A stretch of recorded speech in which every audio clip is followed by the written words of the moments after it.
Master, are you sure we should cut through here? I stared out at the great barren field. The mine that should have been there had been whisked away, mountain and all. A consequence of the door to the dragging being removed, most likely. You want to get there quick or not? Shouldn't we be going through immigration or customs or something?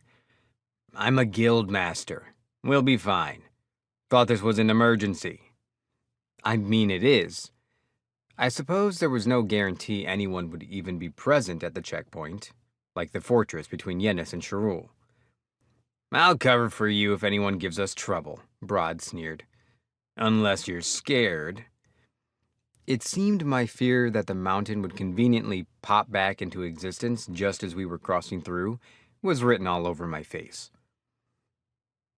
Fine, let's just go if you're so confident. He chuckled. Good man. The only reason I say that is because you're here. Don't get too comfortable. I've got plenty of ideas for when your training starts. Feel free to stop thinking of those whenever.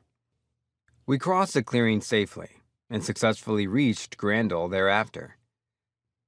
Upon entering Grandol territory, we weren't greeted by the typical paved road, but by wild foliage and overgrown grass. No carriage made by Doran would let that slow it down, though, and we proceeded as smoothly as if the path were clear. Fancy wagon you got, Broad commented. Could use one myself. A dwarven friend of mine made it, I replied. Those guys know how to make good stuff. Where's he at now? Leading the research and development department of Luciel & Co. in Yennis. As much as I trusted Broad, I probably shouldn't go talking about Rockford to everyone. And I wasn't exactly lying.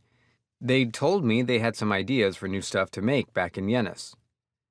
Maybe I'll buy one of these when we're through here. We'd appreciate the business.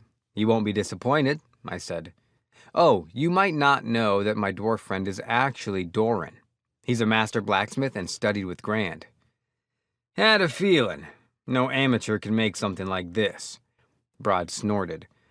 S-rank healer, dragon slayer, and now business owner. Finally give up on living that peaceful life you always wanted? Not yet. That's still my goal, of course. There have just been a few obstacles that needed my attention first. I surprised myself just then. I had never really gone out of my way for anything in my past life. In fact, I'd made a point to avoid trouble. This world had changed me. But for some reason, it didn't feel like a bad thing. What's that funny look for? My master asked. Nothing. Don't forget what you said earlier, I reminded him. Oh, don't worry. I've got this. Somehow, I felt like we weren't talking about the same thing. I didn't think Broad was very enthusiastic about smoothing over immigration bureaucracy issues.